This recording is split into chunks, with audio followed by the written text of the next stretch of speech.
Acompáñenme a Zacarías, capítulo 12, versículo 10. Hoy continúo después de una breve pausa de 2 domingos con la serie acerca de las parábolas del reino de Dios. El tema del mensaje de hoy es las 4 respuestas al Evangelio. Las 4 respuestas al Evangelio. Acompáñeme a Zacarías capítulo 12. Comenzamos hace 3 domingos atrás, en el primer mensaje que di sobre este tema, acerca de las parábolas del reino de Dios, las cuales el Señor enseñó a sus discípulos en Mateo capítulo 13, a donde vamos a ir en un momento. Pero acompáñenme en Zacarías capítulo 12, que quiero mostrarles algo a manera de introducción. Dijimos un poco para refrescar la memoria que el Evangelio de Mateo nos presenta en cada uno de sus capítulos, hasta llegar al capítulo 13, a Jesucristo como el Rey de Dios enviado a la tierra. En el capítulo 1 tenemos la genealogía del Rey. En el capítulo 2 de Mateo tenemos a los magos que vienen de Oriente reconociendo al bebé Jesús como el Rey de los judíos. Tenemos a Juan el Bautista en el capítulo 3 de Mateo proclamando la venida pronta del Rey prometido. En el capítulo 4 lo vemos al Rey enfrentando a Satanás y venciéndolo. En el capítulo 5 Mateo escribe acerca de las bienaventuranzas, la constitución, las leyes que gobiernan el reino de Dios. Capítulo 5, 6 y 7. Y luego vimos en el capítulo 8, 9 y 10, hasta el 11 y 12, los milagros del Rey. Sanidades, milagros, maravillas, resurrección de muertos, liberación de endemoniados, las credenciales de un rey con todo poder sobre las tinieblas, sobre la oscuridad, sobre la naturaleza. Pero luego llegamos al capítulo 13 y en el capítulo 13 de Mateo hay un cambio dramático en el ministerio de Jesucristo el Señor, el Rey que vino del cielo. Porque en el capítulo 12 la confrontación llegó a ser tan fuerte que el pueblo judío estaba rechazando a su rey a pesar de las evidencias. Y aún teniendo todas las evidencias de que Jesucristo era el Mesías, que Jesucristo era el Salvador, los judíos decían que todo lo que Cristo hacía, lo hacía por el poder de Satanás. Y fue allí que ellos llegaron, mejor dicho, no llegaron a un límite. Los judíos cruzaron una línea a tal punto que Cristo les dijo: ustedes no tienen perdón de Dios. Cualquier pecado será perdonado, pero cualquiera que blasfeme contra el Espíritu Santo no tendrá perdón de Dios jamás. Porque ellos decían que el poder del Espíritu Santo que obraba en Cristo, ellos decían que no era el Espíritu Santo, ellos decían que era el poder de Satanás. Ese pecado, Cristo les dijo, no tiene perdón. Jesús los condenó.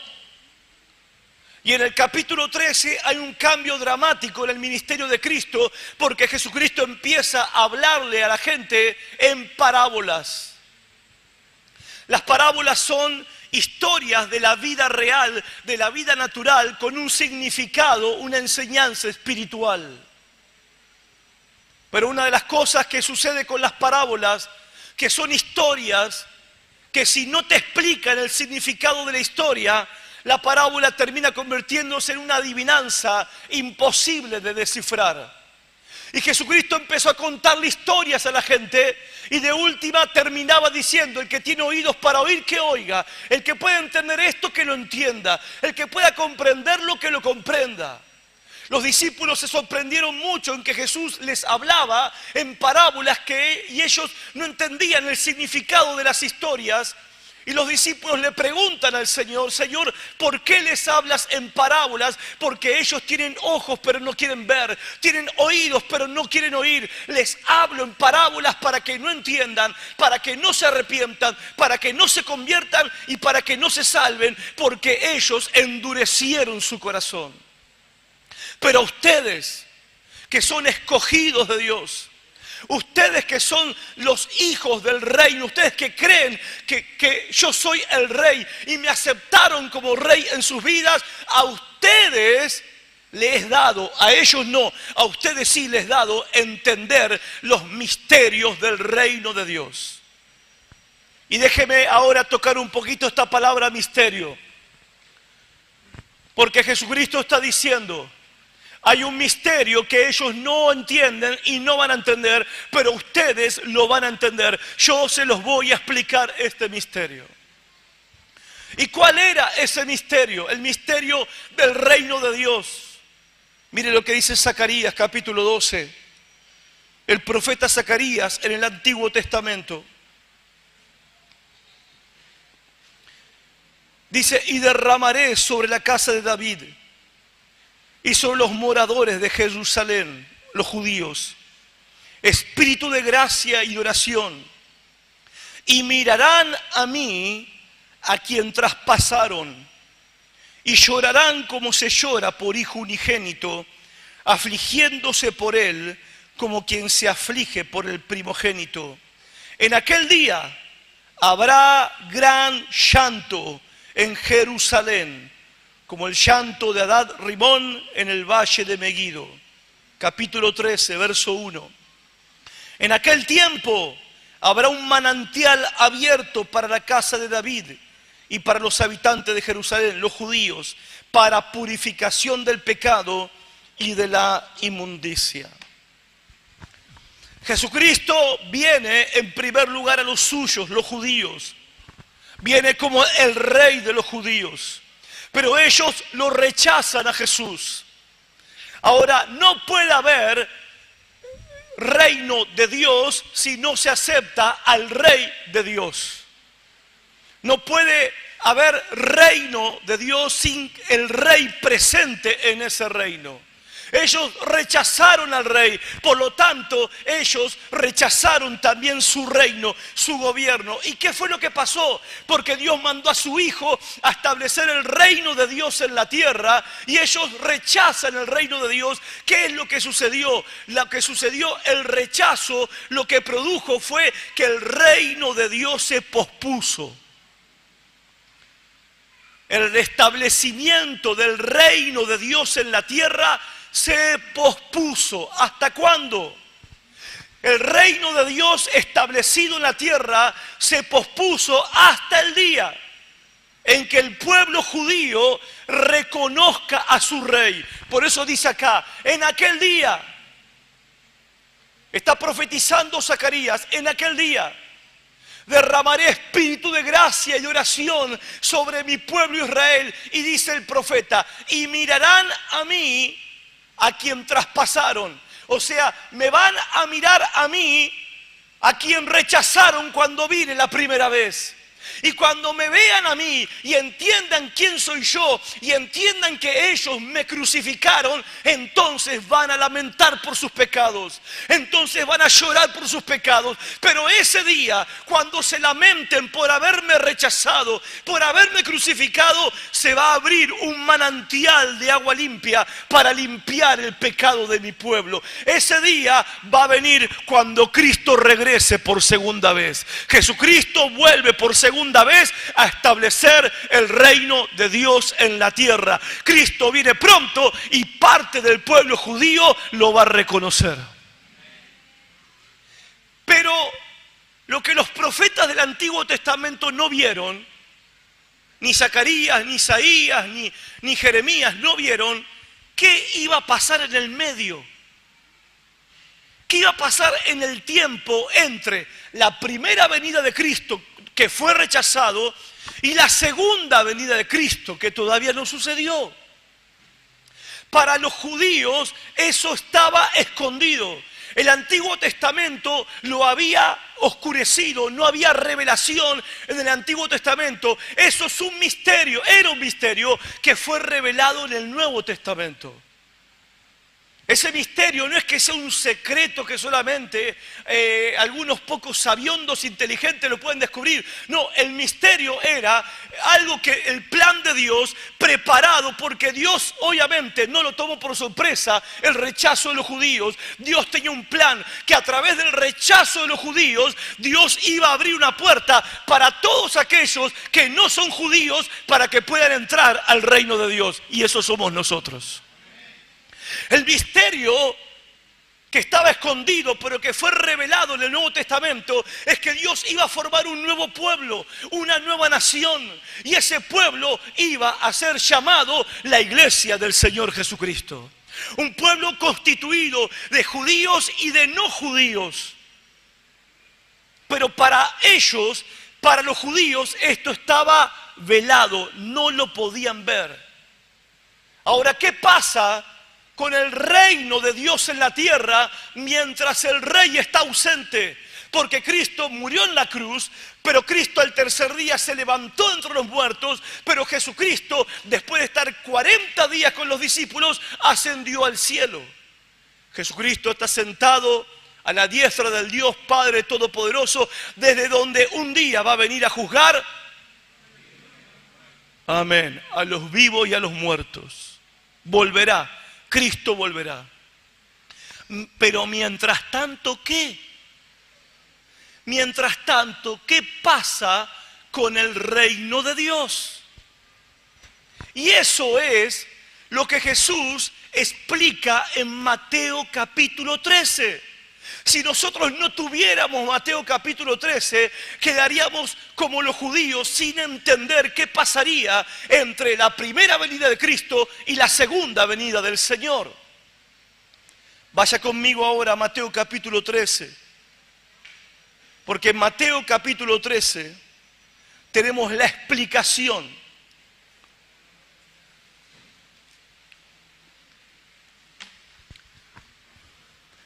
Y la explicación de Jesús a los discípulos que eran judíos, que no tenían la menor idea de cómo iba a continuar esto. Porque, escuchen, cuando llegamos al capítulo 13, Mateo tiene 28 capítulos. En el capítulo 13, los judíos ya habían rechazado a Cristo. Escuchen, 28 capítulos tiene. 3 años Jesús llevó adelante su ministerio. No había pasado 1 año y medio que los judíos ya lo habían rechazado. El otro año y medio, los judíos buscando la manera de matar a Cristo. A la mitad del ministerio de Cristo comienza la oposición, comienzan a rechazarlo. Entonces, ¿qué va a pasar ahora? Si los judíos rechazan a su rey, si el pueblo escogido rechaza a su rey, ¿qué va a pasar con el reino de Dios en la tierra? Entonces Jesús le explica a ellos con 7 parábolas lo que va a pasar. Y escuchen, las 7 parábolas es el relato profético de lo que iba a pasar entre la primera venida y la segunda venida.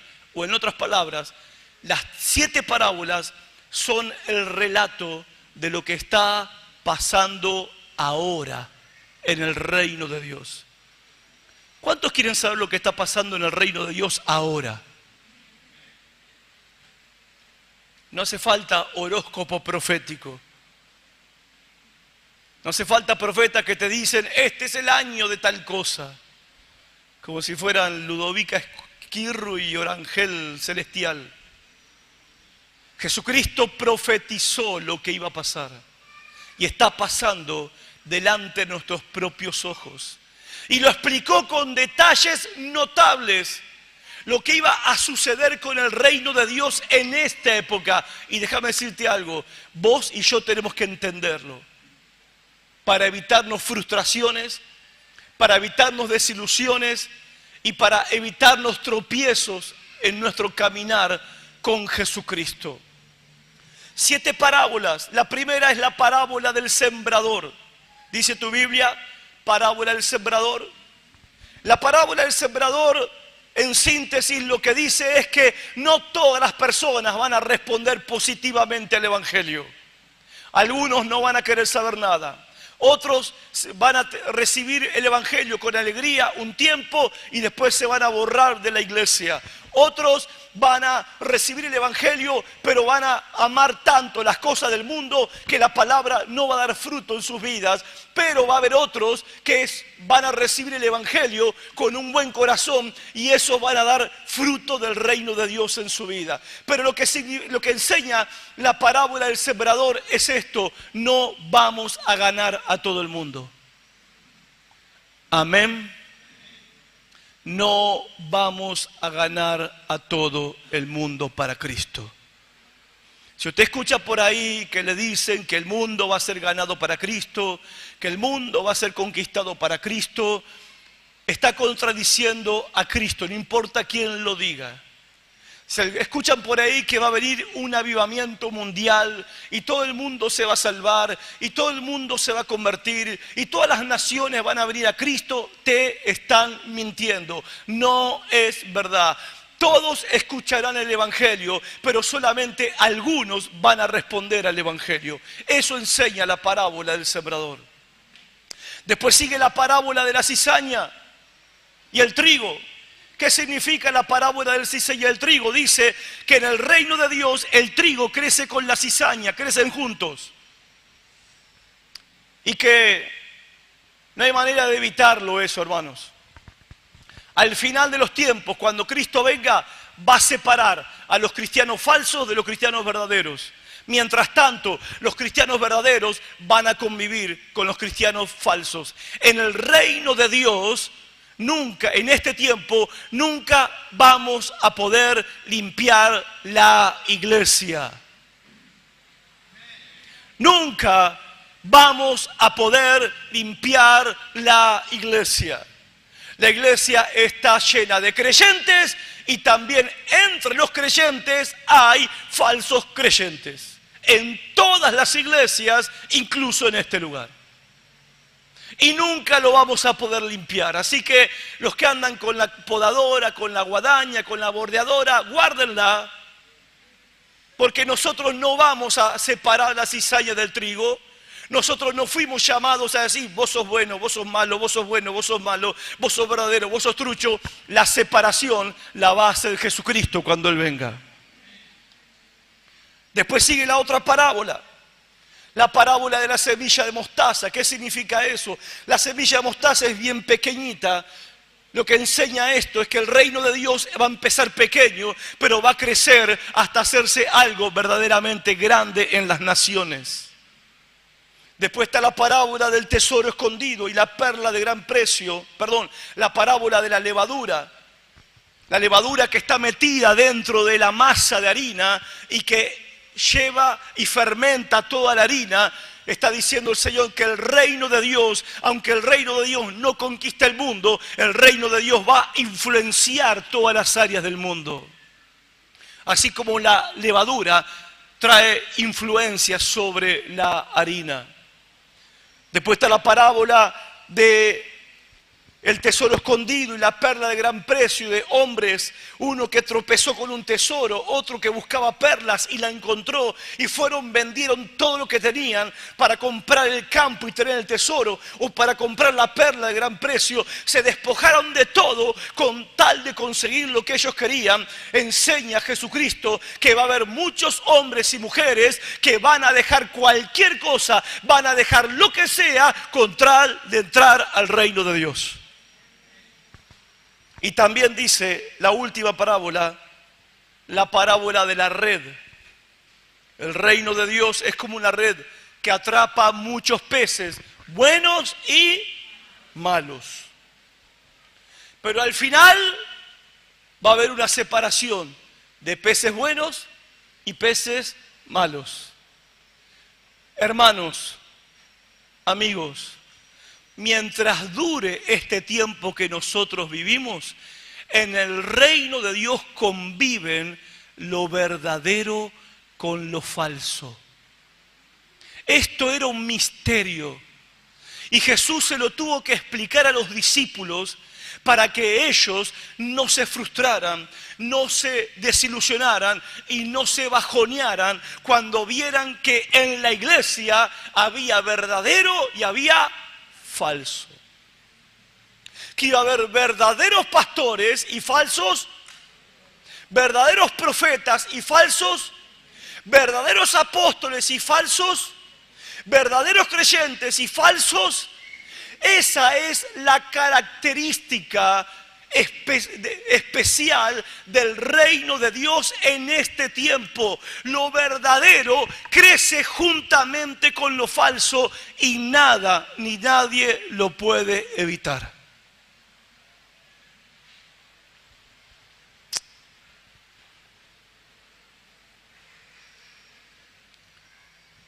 Por eso la parábola del sembrador también se puede llamar la parábola del predicador.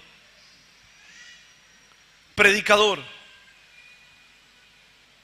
o mejor dicho, todo aquel que predica tiene que saber esto, que no todos los que oyen el Evangelio van a responder positivamente al Evangelio, que no todos los que oyen el Evangelio van a dar fruto para Dios en su vida. Algunos van a oír y no les importará.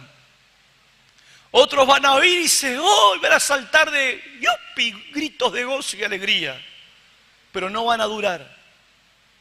Otros van a oír la palabra y la van a recibir, pero no quieren soltar el mundo. No quieren soltar las cosas del mundo, lo que el mundo ofrece, y al final tampoco permanecerán. Ni el indiferente, ni el entusiasmado, ni el creyente mundano serán salvos, porque nunca fueron salvos. Solamente de los 4, 1 tenía el corazón preparado, recibió la semilla, recibió la palabra y dio fruto a 30, 60 y a 100 por 1. Y eso todos lo tenemos que saber. Amén. Versículo 10, Mateo 13:10, hay una clave acá,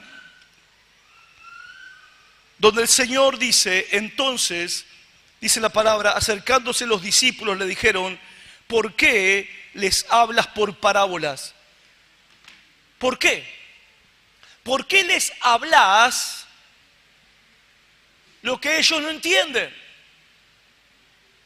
Escuchen, la enseñanza por parábolas tiene dos objetivos: esconder la verdad y revelar la verdad. Cuando Jesús empieza a enseñarle a toda la gente por parábolas, lo que estaba haciendo Cristo era esconder la verdad de aquellos que lo estaban rechazando. Escuchen, las parábolas es una manera de que el juicio de Dios viene sobre aquellos que rechazan la verdad.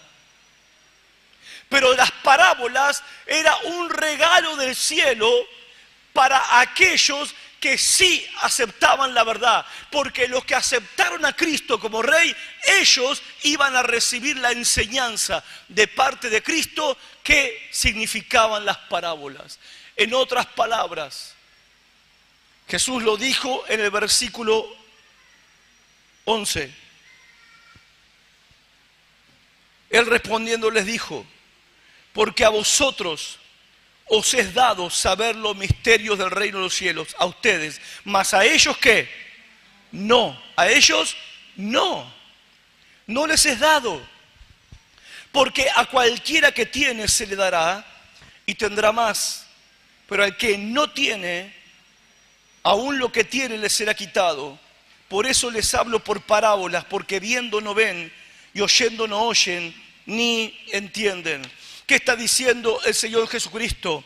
Al que cree el Evangelio le será revelada más verdad. Pero el que rechaza el Evangelio, lo poco que conoce, aún lo poco que conoce, le será quitado. Y escúcheme esto que es muy importante. Escúchenme. Rechazar el Evangelio no es un juego. Oír el Evangelio como ustedes lo han oído y como ustedes lo están escuchando, más vale que hagan algo con lo que están escuchando. Porque si lo que oyen ustedes no hacen algo con lo que oyen y lo que entienden les será quitado. Y si te es quitado, no hay posibilidad de salvación para tu alma. Aquellos de ustedes que escuchan la verdad, reciben la verdad y obedecen la verdad, les será revelada más verdad. Cristo te enseñará más verdad de la que tenés ahora, de la que conoces ahora. Pero el que oye la palabra de Dios y la escucha de manera superficial, lo que escuchó le será quitado y su alma se perderá.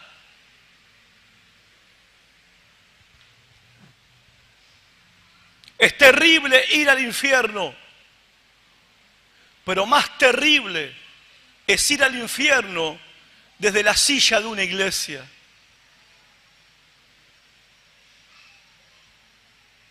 Es mucho más terrible. Porque ese día muchos van a decir, ¿por qué no hice caso? ¿Por qué no presté atención al predicador? ¿Por qué no hice caso a lo que se me predicó? ¿Por qué no hice caso a lo que se me enseñó? Y ese día va a llegar. Ese día va a llegar para todos nosotros, donde vamos a tener que dar cuenta de cada palabra que hemos oído, de cada palabra que hemos escuchado. Escuchar el Evangelio no es gratis. Escuchar el Evangelio te hace responsable de lo que escuchaste y tendrás que dar cuentas de cada palabra que escuchaste. El que tiene, se le dará más. Pero el que no tiene la verdad en su corazón, lo que cree que tiene, le será quitado.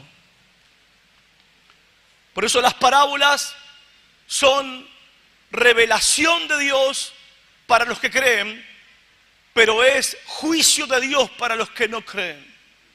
Yo voy ahora a predicar de esta parábola, explicar lo que Cristo explicó. No necesito inventar nada, porque Cristo habló la parábola y después la explicó. No hay mucho que agregar. Pero el hecho de que vos puedas entender lo que hoy está escuchando, habla de que hay esperanzas para tu vida. Pero algunos que dicen, no puedo entender, ¿por qué tiene que ser así? ¿Y por qué tiene que ser de esa manera? A mí no me parece. No, mira que hay muchas opciones. Hay gente que cree otra cosa. Bueno, en el mundo hay muchas religiones y empezamos con todas estas cosas. Eso es una mala señal de lo que pasa en tu corazón, de lo que está pasando en tu alma. ¿Cuántos me están entendiendo? Es una mala señal. Algunos dicen, si yo no creo no va a pasar nada.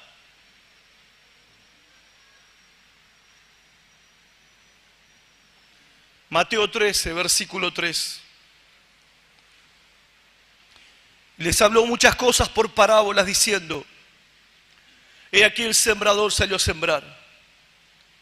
Y mientras sembraba, parte de la semilla cayó junto al camino y vinieron las aves y la comieron.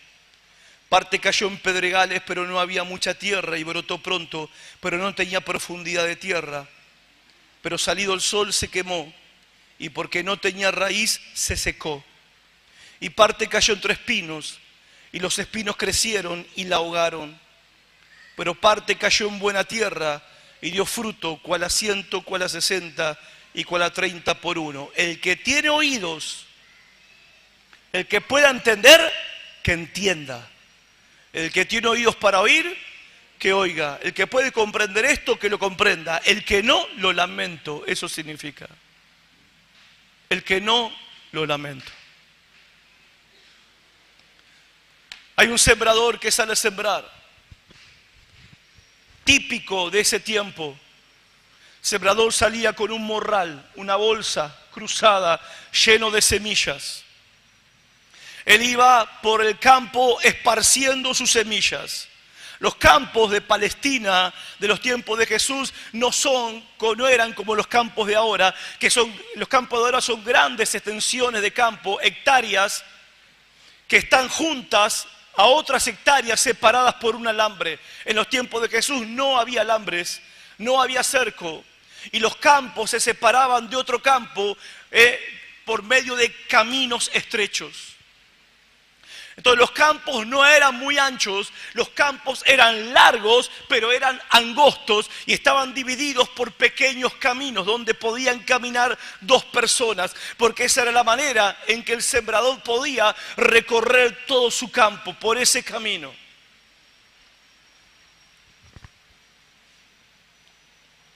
Ese camino era bastante angosto, solo dos personas podían caminar. No solo para el sembrador, sino para que la gente que tenía que ir de un lugar a otro, viajaba, la gente caminaba mucho, para no tener que estar rodeando los campos, iban por esos caminos angostos y cruzaban los campos. Dice que parte de la semilla que el sembrador estaba esparciendo cayó junto al camino. Esa tierra, la tierra del camino, era obviamente una tierra dura, porque toda la gente pasaba y pisaba la tierra. Cuanto más pisaba la tierra se iba haciendo dura por las mismas pisadas de la gente. Esas semillas que caían en esa tierra que era dura, esa semilla era pisada por la gente, y esa semilla, cuando la gente pasaba, las aves del cielo, los pájaros venían y se comían la semilla.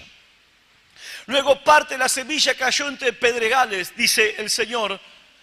Ahora, no es que el sembrador tiraba la semilla donde había cascote, donde había piedras, porque ningún sembrador va a sembrar semilla en medio de los cascotes, en medio de piedras. Lo que pasa que esto es lo que en realidad significa: Israel es una tierra árida, una zona muy árida. Y en la superficie de la tierra vos tenés tierra buena, pero apenas 1 metro debajo de la tierra hay tosca muy dura. Entonces era imposible para el sembrador saber lo que había debajo de la tierra, que estaban esas grandes masas de roca debajo de su terreno. Él salía, araba la tierra, tiraba la semilla, pero él no sabía que debajo había esas grandes masas de roca fuerte, roca firme. Es una característica. Eso hacía que cuando la semilla sembraba y la planta empezaba a germinar, la raíz de la planta buscaba la humedad, pero chocaba con la piedra. Entonces esa raíz tenía poca profundidad. Y toda la fuerza de esa planta, en vez de ir para abajo, iba ¿para dónde? Entonces crecía rápido la planta, pero no tenía raíz porque no tenía profundidad, y luchando con la piedra no la podía traspasar, y había poca humedad en esa parte del terreno. Por eso, cuando salía el sol, esa era la primer planta que se moría, porque no tenía humedad, no tenía profundidad, no tenía raíz y se secaba. Después está la otra semilla que cae entre espinos. En realidad había tierra que en la superficie tenía las raíces de la propia maleza, de la hierba mala. Cuando un sembrador va a sembrar, limpia la tierra y saca los yuyos, saca la hierba mala, saca la maleza, pero a veces no puede detectar que hay raíces profundas que son natural de esa tierra. Son maleza que crecen de manera salvaje, silvestre, natural en esa tierra. La semilla cae en tierra buena, es tierra buena, pero hay raíces, y cuando se empieza a regar la tierra, crece la semilla, pero las raíces de la maleza crece también. ¿Y qué pasa? La semilla no es de ahí, la semilla viene de afuera, la maleza pertenece a ese lugar. Entonces, como la maleza pertenece a ese lugar, atrapa los nutrientes de la tierra, absorbe el agua y empieza a crecer y a ahogar a la semilla que fue sembrada. ¿Cuánto me van entendiendo la lección de agroecología? Agricultura, no agroecología. Y después había, en el terreno del sembrador, había buena tierra. Esta tierra no era dura, era suave. Esta tierra no tenía rocas debajo, era una tierra limpia, profunda. Y era una tierra que no tenía maleza, no había raíces de hierba mala debajo de la tierra, estaba limpia. Lo normal era que se cosechaba 7,5 por 1. De cada cosecha se sacaba el 7,5 por 1. Jesucristo dice que la semilla que cayó en buena tierra trajo una cosecha de 160 y 30 por 1. O sea, una cosecha tremendamente fructífera. Ahora la explicación. Versículo 18, vaya conmigo. Mateo 13, 18, la explicación de esto. Oíd pues vosotros la parábola del sembrador. Cuando alguno, y ahí Jesús empieza a explicarle a ellos, qué privilegio, ¿no? Cuando alguno oye la palabra del reino y no la entiende, viene el malo, el diablo, Satanás, y arrebata lo que fue sembrado ¿en dónde? ¿En dónde? En su corazón. Este es el que fue sembrado junto al camino. Y el que fue sembrado en pedregales, este es el que oye la palabra y al momento la recibe con gozo, pero no tiene raíz en sí, sino que es de corta duración, pues al venir la aflicción o la persecución por causa de la palabra, luego tropieza. El que fue sembrado entre espinos, este es el que oye la palabra, pero el afán de este siglo y el engaño de las riquezas ahogan la palabra y se hace infructuosa. Mas el que fue sembrado en buena tierra es el que oye y entiende la palabra y da fruto y produce a 100, a 60 y a 100 por 1. Deje la Biblia abierta, mire. Pregunta, ¿quién es el sembrador? El sembrador salió a sembrar. ¿Quién es el sembrador? Respuesta, versículo 37. Respondiendo él les dijo, el que siembra la buena semilla es el Hijo del Hombre. ¿Quién es el sembrador? Jesucristo. Ahora, Jesucristo fue el primer sembrador del Evangelio, pero por extensión, toda persona que predica el Evangelio es también un sembrador. Todos los que predicamos el Evangelio, de un púlpito, persona a persona, somos sembradores como Jesús. ¿Qué es la semilla? Bueno, el versículo 19 dice que la semilla es la palabra de Dios, el mensaje del Evangelio. La semilla es la palabra de Dios, no es nuestra palabra. Escuchen, nosotros sembramos la palabra de Dios esperando el fruto que produce la palabra de Dios, pero no hay fruto prometido si yo siembro otra cosa que no es la palabra de Dios. A ver, en otras palabras, Dios cuando creó el mundo creó las semillas, ¿amén? Nosotros no podemos inventar la semilla. Si este mundo perdiera todas las semillas, este mundo se terminaría. Porque todo lo que nosotros comemos de la tierra viene de las semillas que Dios creó en el principio. Nosotros no podemos inventar semillas. Ahora hay semillas modificadas genéticamente. Hay semillas transgénicas, hay semillas trabajadas en laboratorio. Pero ¿qué te dicen los científicos? No comas nada que tienen esas semillas. Porque son semillas creadas por el hombre. y no traen salud, sino que traen enfermedad. Lo mismo pasa con el falso evangelio, lo mismo pasa con el falso mensaje, lo mismo pasa con la falsa predicación. No tenemos derecho de inventar un evangelio que le quede cómodo a la gente. No tenemos derecho de inventar nuestra propia semilla. No tenemos derecho de inventar nuestro propio mensaje. El mensaje es uno solo. El mensaje ya fue dado y nosotros tenemos que sembrar esa semilla sin corromperla, sin cambiarla y sin modificarla. Luego sigue diciendo que hay 4 terrenos diferentes. Y saben, los terrenos representan las 4 respuestas, las 4 reacciones de la gente cuando escucha el evangelio. 4 respuestas. Un terreno es duro, otro terreno no tiene profundidad, otro terreno no está limpio y otro terreno es buena tierra y ese es el que da fruto. Hermano y hermana que predicás. Hermano y hermana que das testimonio, no te desanimes, no te desalientes y no te bajonees cuando la gente que te escucha no responde como vos esperabas, porque esto va a ser así siempre. Amén. Siempre. Ahora que voy a la peatonal a predicar con los jóvenes, me preguntan algunos, che, ¿y cuánta gente se convierte? ¿Y cuánta gente ya fue a la iglesia? Y eso, hermanos, no depende de nosotros.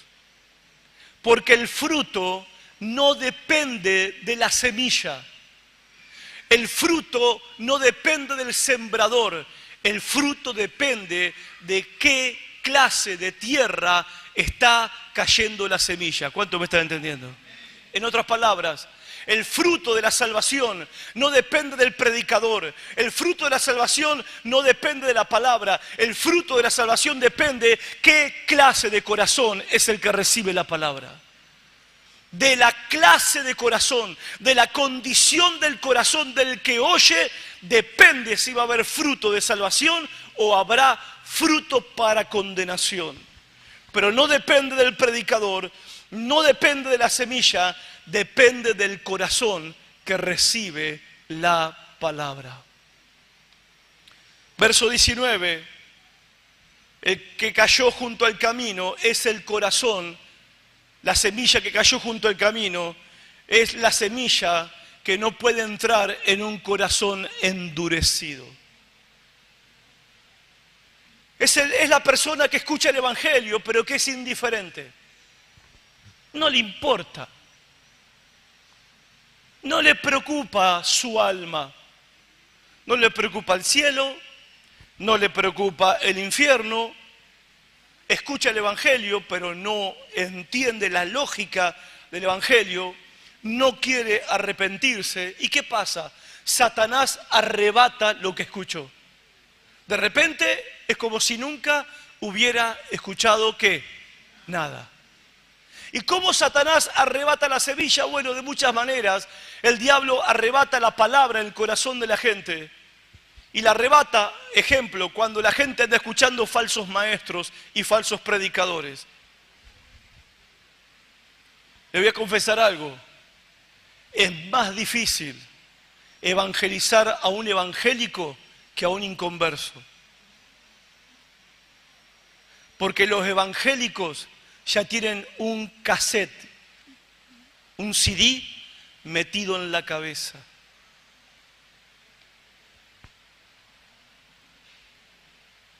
Me hablaba el director de un centro de rehabilitación para drogadictos. Me dice, no podés creer, Horacio, ¿qué? Hicimos una estadística. El 95% de los chicos que se internan en estos centros de rehabilitación son evangélicos. Vienen fundidos, vienen drogados, vienen hechos cuero, y cuando yo les digo, bueno, vamos a orar, enseguida cierran los ojos, levantan la mano y dicen, aleluya, aleluya. Saben orar, saben la Biblia, conocen versículos de memoria, saben cómo hablar en lengua, saben cómo cerrar los ojos, cómo levantar, saben todo, pero están con las drogas hasta acá. ¿Y sabes qué? Después me reúno con los padres y sabes que los padres también son evangélicos. Y me dice, son los más difíciles de ayudar, porque ellos ya tienen un mensaje metido en la cabeza y vos les querés predicar el verdadero evangelio y no les entra. Porque el falso evangelio, el falso mensaje roba, el diablo lo usa para arrebatar la verdadera semilla de la palabra. Es difícil, hermanos, convertir a un evangélico que cree que es salvo. Qué difícil, hermanos, convertir a un evangélico que cree que es nacido de nuevo, que cree que es convertido, pero que no tiene ni idea de lo que es el evangelio, no tiene ni idea de lo que es la justificación, la regeneración, la santificación, el arrepentimiento del pecado, la convicción del pecado, el aborrecimiento del pecado, el abandono del pecado, el renunciar al mundo. Ni idea tiene de esas cosas. El diablo roba la semilla, roba la palabra porque les pone una venda, 2 Corintios, una venda para que ellos no puedan ver el valor del evangelio. La explicación de por qué mucha gente rechaza el evangelio es porque no puede ver el valor del evangelio. Se le ofrece salvación del alma gratis por medio de Cristo, salvación de su alma cuando se muera, irse al cielo, y te dicen no, gracias. ¿Por qué rechazan algo de tanto valor y encima es gratuito? ¿Por qué lo rechazan? Porque no pueden ver el valor que tiene el evangelio. El Dios de este siglo, Satanás, cegó su entendimiento. Otros, el diablo le arrebata la semilla, le arrebata la palabra, porque no quieren saber nada con el evangelio, porque tienen temor que los amigos lo rechacen. Tienen temor a perder su reputación, tienen temor a que crean que es un fanático religioso. Otros dicen, qué bueno el evangelio, qué bueno el mensaje, pero lo vamos a dejar para mañana. Hace poco recibí un mensaje. Pastor, estoy desesperado, las drogas me están matando, yo no doy más. ¿Por qué, por favor, no viene a visitarme a mi casa? Ya fui 20 veces a la casa, 30 veces fui, 20.000 veces le ayudamos, 20.000 veces le aconsejamos, le predicamos. Aún así, ni él ni la esposa quieren cambiar. Ahora está desesperado, siente que se muere, está enfermo de una enfermedad terminal. No puede salir la droga. Me dice, pastor, urgente, venga a mi casa. Digo, mirá, hermano, mañana hay culto en la iglesia, jueves te espero y charlamos. Ah, bueno, pastor, mañana no puedo, pero el domingo capaz que voy. No vino ni el jueves ni el domingo. No estaba tan desesperado.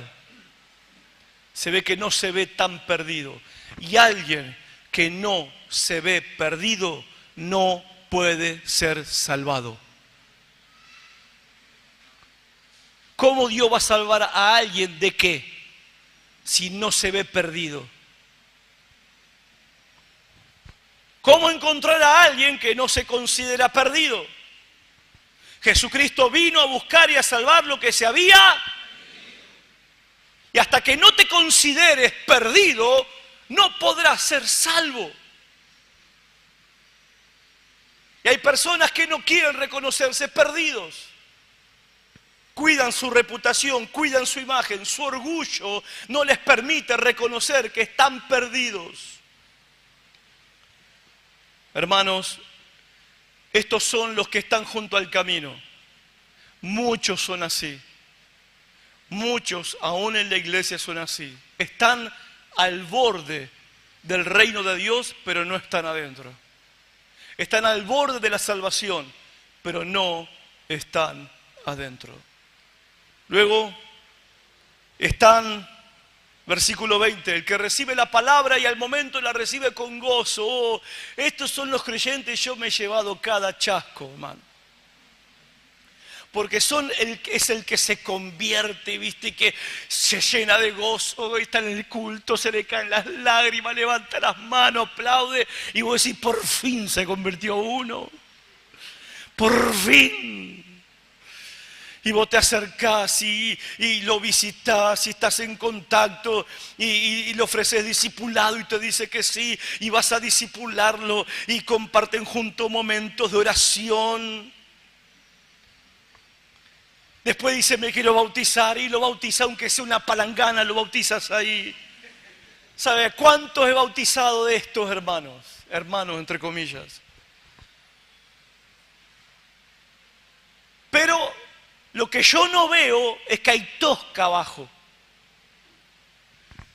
Creció rápido porque la raíz es cortita, porque chocó con la piedra. Entonces toda la fuerza de la planta va para arriba, no para abajo. Entonces florece rápido, crece rápido, se ve hermoso por fuera. Pero hay tosca abajo. No sabe lo que es la tristeza por el pecado. No sabe lo que es la convicción por el pecado. No sabe qué es el quebrantamiento del corazón por el pecado. Es un creyente superficial. Es el que toma el evangelio como como algo que te da una buena vida. Voy a la iglesia porque ahora estoy mejor. Voy a la iglesia porque así puedo vivir. Me están llamando del Chaco, no lo puedo creer. Después lo vamos a atender. El pastor Castillo es. Después lo llamamos. ¿Quieres saber cuándo va a volver vos? Están llamando cada rato. Toman el cristianismo como un estilo de vida. Toman el evangelio como un estilo sano de vida. El mundo está podrido. Ahora que voy a la iglesia tengo una vida sana. Ya no fumo, voy al gimnasio, tomo agua mineral, oro, leo la Biblia, ya no como con mucha sal. Toman el evangelio como algo que te hace bien para la vida, para vivir bien, acá y ahora. Hasta que llega la prueba. Llega la prueba o llega la persecución por causa del evangelio. Los amigos, la familia, te hiciste aleluya. Así que sos un aleluya ahora.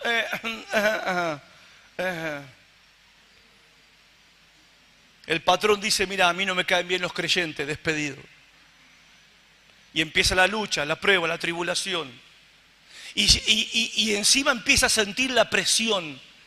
Que empieza a venir a la iglesia y lo ven los hermanos, los líderes, que ya vino como 3, 4 domingos y ya viene, ¿querés venir a mi célula? ¿Querés venir a mi célula? ¿Querés venir a mi célula? Yo quiero discipularte, ¿querés? Vamos a orar juntos, yo te quiero visitar. No, está bien, sí, yo te aviso cualquier cosa, no, sí, pero quiero, dame la dirección de tu casa, yo te visito. ¿Viste? Lo agarra Fracalosi ahí en la esquina y dice, todos te conocen, Fraca, Te agarra contra el rincón, te dice, dame tu teléfono, dame tu dirección, a qué hora salí del trabajo, con quién viví, a qué hora voy a ir, yo voy a ir. Claro, porque hay que discipular. No, hacen eso porque tienen orden, hay que hacer discípulo, ¿o no? Es lógico. Vamos a ser discípulos, hay que hacer discípulos. Sí, bueno, no tengo tiempo, no, hoy trabajo turno tarde, no, hoy tengo turno noche, no, hoy tengo 3 turnos. Y empiezan a sentir la presión y no quieren compromiso. Entonces, no permanecen, no van a permanecer, no son salvos porque nunca fueron salvos. Después están, obviamente que cuando viene la prueba, la tribulación, la persecución, esta clase de personas que hace, tropiezan, se escandalizan. Son los que se ofenden con Dios cuando vienen los problemas. Son los que se ofenden con Dios porque lo echaron del trabajo, o porque el médico le dijo que tiene una enfermedad brava, o porque de repente la familia se le puso en contra, y se ofenden con Dios porque las cosas ahora le va mal. Antes que no venía a la iglesia le iba bien, ahora viene a la iglesia y me va mal. Yo no entiendo, no voy más a la iglesia, se ofenden.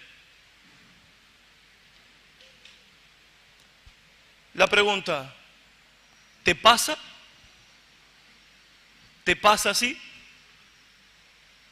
Que cuando te golpean las pruebas, viene la persecución y viene la tribulación, ¿te enojas con Dios? ¿Pataleás con Dios? ¿Te ofendés con Dios? Un consejo, Ezequiel 36:26, pedile a Dios que cambie tu corazón de piedra y te dé uno de carne. Porque muchos son así. Y hermanos, noten que Jesús le está explicando a los discípulos, ellos son predicadores que van a predicar a gente así. Y le está diciendo, cuando ustedes vean gente así, no se desanimen porque va a haber gente así. Siempre va a haber gente así. Y después están aquellos, versículo 22, que son aquellos que los afanes de este mundo y el engaño de las riquezas ahogan la palabra que escucharon. Este es el evangélico que escucha la palabra, pero todavía el mundo está ahí. Todavía ama las cosas del mundo. Ama su casa, ama su auto, ama su reputación, ama el mundo. Las cosas, escuchen, no son para amarlas. Las cosas son para usarlas. Pero hay gente, hay evangélicos que aman sus cosas. Entonces el mundo todavía está ahí. Sirven a dos señores, a Cristo y al mundo. Tienen doble ánimo. Por un lado, es tierra buena, pero es una tierra impura. Tiene doble ánimo, su corazón necesita ser limpiado, ser purificado. Pero ¿qué pasa con los afanes del mundo y los deseos del mundo? Hermanos, terminan ahogando la palabra y no produce fruto. Y si no hay fruto, es que nunca fueron salvos, nunca fueron verdaderamente salvos. Pero no todo es negativo, no está todo mal, predicador, predicadora, no está todo mal. Porque hay otra tierra, hay otro corazón que no es duro como la primera tierra, que no es tierra que tiene debajo piedra tosca, es tierra profunda. Y hay corazones que es como la tierra limpia, la tierra fértil, que no tiene raíces de maleza, afanes por el mundo que ahogan la palabra. Es tierra preparada. Por eso nosotros tenemos que ser fieles en predicar la palabra y no dejar de predicar la palabra, porque nosotros nunca sabemos la clase de tierra que hay en el corazón de la gente. Nosotros tenemos que sembrar la semilla y el fruto lo va a traer el Señor. Ahora, alguno dice, yo le prediqué a fulano, no me quiso atender, lo rechazó, más sí, no le predico a nadie. El problema con esto es que si le predicás a uno por año, ¿qué posibilidad hay de encontrar buena tierra tenés? Poca. Pero si le predicás todos los fines de semana, le predicás a uno, le predicás a dos, le predicás a tres, tenés más posibilidades de encontrar la buena tierra. ¿Cuánto me están entendiendo? No me deprimo cuando voy a la peatonal y tiro la semilla y escuchan un montón de gente y los testimonios un montón de gente y las alabanzas un montón de gente que van pasando por la peatonal y escuchando la palabra. No, porque cuanto más semilla esparzo, más posibilidad tengo de recoger fruto para Dios. Si le predico a 2 por año, ¿qué me quejo yo si no tengo fruto? Si le predico a 1 por año, a 3 por año, ¿qué me quejo yo si no veo fruto? Pero cuanto más siembro la semilla, cuanto más predico la palabra, hay más posibilidad de encontrar fruto para Dios. Por eso hay que ser fieles en predicar la palabra. Y hermanos, ¿qué es fruto? Y el fruto es sencillo. El fruto es la evidencia que en esa persona hay vida divina, hay vida de Dios. Fruto del Espíritu, hay amor, hay gozo, hay paz, bondad, benignidad, paciencia, templanza, dominio propio. Vidas transformadas, vidas cambiadas. Vidas que hacen obras de fe, no porque la obra los salva, sino que su fe viva los lleva a hacer buenas obras. Esa es la evidencia. No es que tenemos que agarrar un evangélico y buscarlo por todos lados a ver si encontrás un fruto. Levantar el saco, abajo el zapato, darlo vuelta para abajo, a ver si se le cae un fruto. Y pasan años y no se le cae un fruto. ¿Cuál es la realidad? No son cristianos todavía. No son salvos todavía, porque si fueran verdaderamente salvos, darían fruto a 100, 60 y a 30 por uno. Por sus frutos los conoceréis. Ahora escuchen, no todos los que son salvos dan fruto de la misma manera, al mismo nivel. Hay algunos que dan fruto a 100 por uno, 60 por uno y 30 por uno. ¿Y por qué será, pastor? Y es muy sencillo, hermanos. Es muy sencillo. Hay creyentes que podrían dar más fruto del que dan, pero son perezosos espiritualmente. Son desobedientes, juegan con el mundo, a veces juegan con el pecado, y entonces ves poco fruto en sus vidas. No es porque falla la semilla, no falla la palabra, no falla el predicador, no falla el maestro. Es que es perezoso para lo espiritual. No quiere pagar el precio de un verdadero discipulado y seguir a Cristo. Quiere ser un creyente tranqui. Quiere ser un creyente no muy fanatizado, no muy enfervorizado. Él regula su temperatura espiritual. Ni muy, ni tan, ni muy caliente, pero tampoco frío. O sea que, tibio. Otros, en cambio, no se conforman y quieren más del Señor, quieren más. Aprender más, conocer más, servir más santificación, más llenura del Espíritu Santo, más fruto en su vida. Y se disponen a que Dios trate con sus vidas, a que Dios los santifique, a que Dios los transforme. Y entonces esos son los que dan más fruto que el resto de los hermanos. Pero una cosa es verdad, los verdaderos creyentes siempre dan fruto. Si no hay fruto, no es creyente. Amén. El fruto es la evidencia, no es lo que dice. La evidencia de que es creyente, de que es salvo, no es lo que dice, es el fruto que hay en su vida lo que revela que es salvo. Por último, ¿qué lecciones podemos sacar de esta parábola para nosotros hoy? Primera lección: al predicar el Evangelio siempre habrá oposición. ¿Cuándo? Siempre. El diablo que arrebata la semilla. Satanás se opone a la salvación de los perdidos, se opone a que la gente escuche y se convierta al Evangelio. El diablo es el primer enemigo. El segundo enemigo, el mundo es el segundo enemigo. Porque los afanes del mundo, los deseos por las cosas del mundo ahogan la palabra de Dios y ese es nuestro segundo enemigo. Y nuestro tercer enemigo es la carne. Porque la carne se rehúsa a morir, se rehúsa a sufrir, lo cual es algo para el creyente, es algo beneficioso, porque escuchen, le voy a dar un secretito entre nosotros.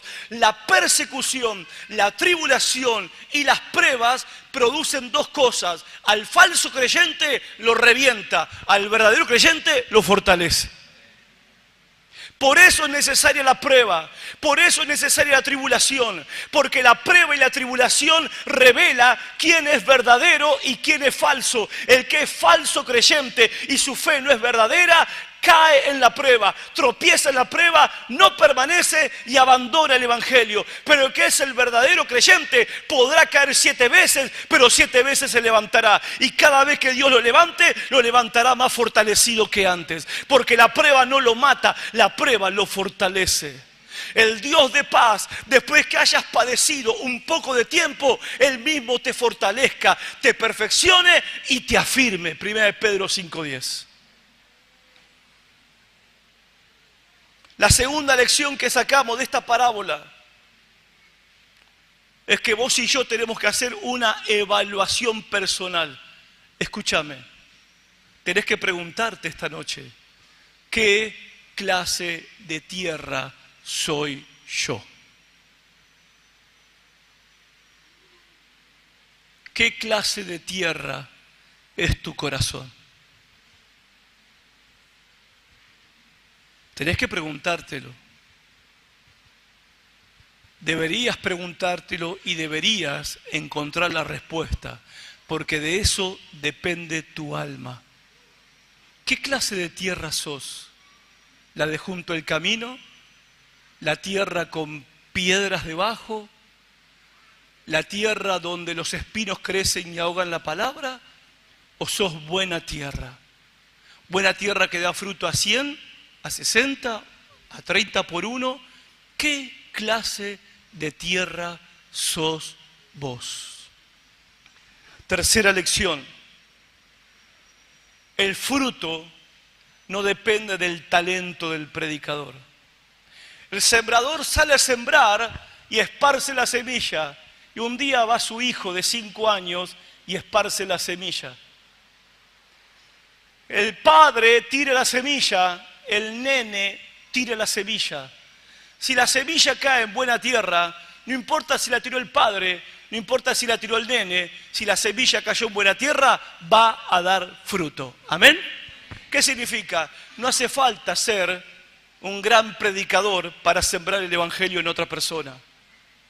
No hace falta ser un gran erudito, un gran hablador. No hace falta tener una gran capacidad ni gran talento. Lo que produce el milagro y el fruto no es el talento del predicador, es el poder que está en la semilla de la palabra. Algunos dicen, ay, si yo supiera predicar como usted, predicaría. No depende del predicador, depende de la semilla. Otros dicen, ay, pastor, estoy orando por Messi. Oh, sí. Para que salgamos campeones del mundial. No, porque si Messi se convierte, ¿usted sabe cuántos se van a convertir? No. Somos tan cholulos los evangélicos que creemos que porque los artistas se convierten, se va a convertir el mundo entero porque el fulano es artista. No, porque no depende del talento del predicador. El fruto depende del poder de la palabra. Algunos creen que si se convierte aquel cantante, todo el mundo se va a convertir. Me acuerdo hace unos años atrás, pobre, espero que esté en el cielo ahora. Todos emocionados porque Pocho la Pantera se había convertido. Y lo llevaban al pobre Pocho a las campañas, a la televisión, a todos lados. Terminó haciendo, cosas vergonzosas en televisión. Posando en tanga el hermano Pocho, la Pantera. Se enfermó de cáncer y murió. Pero muchos creían que porque era Pocho la Pantera la gente se iba a convertir porque era Pocho la Pantera.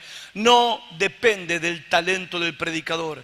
El fruto de salvación depende del poder que está en la semilla. Nosotros, quien seamos, tenemos que sembrar la semilla. Y última lección.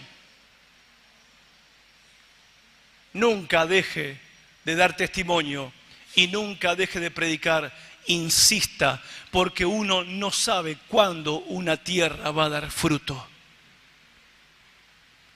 Quizás te encuentres con una tierra dura, como los discípulos que tenían duro el corazón, pero siempre podemos orar a Dios para que el Señor enternezca ese corazón, quite la dureza del corazón y haga fértil ese corazón. Yo oro de esa manera.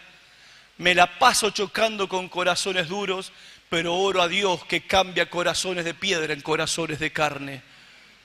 Corazones endurecidos, que cuando digo la palabra Jesús en un lugar público, me miran, me desdeñan, me maldicen y me insultan en voz baja, porque dije Jesús, porque dije Dios. Pero ese corazón que hoy es duro, mañana puede ser tierra fértil por el poder de Dios. Porque mi corazón también fue duro mucho tiempo, hasta el día que el Señor lo preparó y lo hizo fértil para recibir la palabra de Dios. Por eso nunca te canses de predicar y nunca te canses de dar testimonio, porque uno nunca sabe cuándo la semilla va a dar el fruto. Yo te invito a ponerte de pie en esta noche. Cierra tus ojos por un momento, vamos a orar.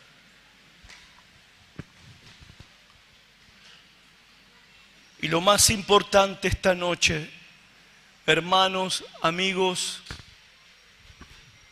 ¿qué clase de corazón tenés? ¿Qué clase de tierra sos? De estas 4 clases de personas, ¿quién sos vos? ¿Quién sos? Y si te das cuenta que tu corazón no es buena tierra, si te das cuenta que no hay fruto en tu vida, pedile esta noche al Señor: Señor, cumple tu promesa, cambia mi corazón de piedra por un corazón de carne. Dame un corazón tierno. Dame un corazón limpio. Dame un corazón que reciba la palabra. Cambia mi corazón. Quebranta mi corazón. Quiebra toda dureza de mi corazón. Arranca toda raíz de pecado de mi corazón. Arranca todo amor por las cosas de este mundo, que yo odie lo que antes amaba y ame lo que antes despreciaba. Enternece mi corazón. Quita los ídolos de mi corazón. Arranca el pecado de mi corazón y haz que mi corazón sea una buena tierra para la gloria de tu nombre. Sálvame, Señor. Perdona todos mis pecados. Me arrepiento delante de ti porque vengo oyendo y oyendo, pero no pasa nada en mi corazón. Vengo escuchando la palabra semanas, meses, años, y no hay cambios en mi vida. Quebranta mi corazón. Cambia mi corazón. Transforma mi corazón para que tu palabra pueda dar fruto de salvación en mi alma. Haz el milagro, Padre, en esta noche. Espíritu de Dios, ven sobre cada alma, sobre cada corazón. Y te pido que hagas el milagro, Señor, de la verdadera conversión, del nuevo nacimiento. Que haya tristeza por el pecado, quebrantamiento por el pecado. Que haya fruto de salvación en las almas esta noche. Que tu reino venga a cada alma y a cada corazón. Salva, Señor, para la gloria de tu nombre. Oramos en el nombre de Jesucristo y que así sea. Amén y amén. Gloria al Señor.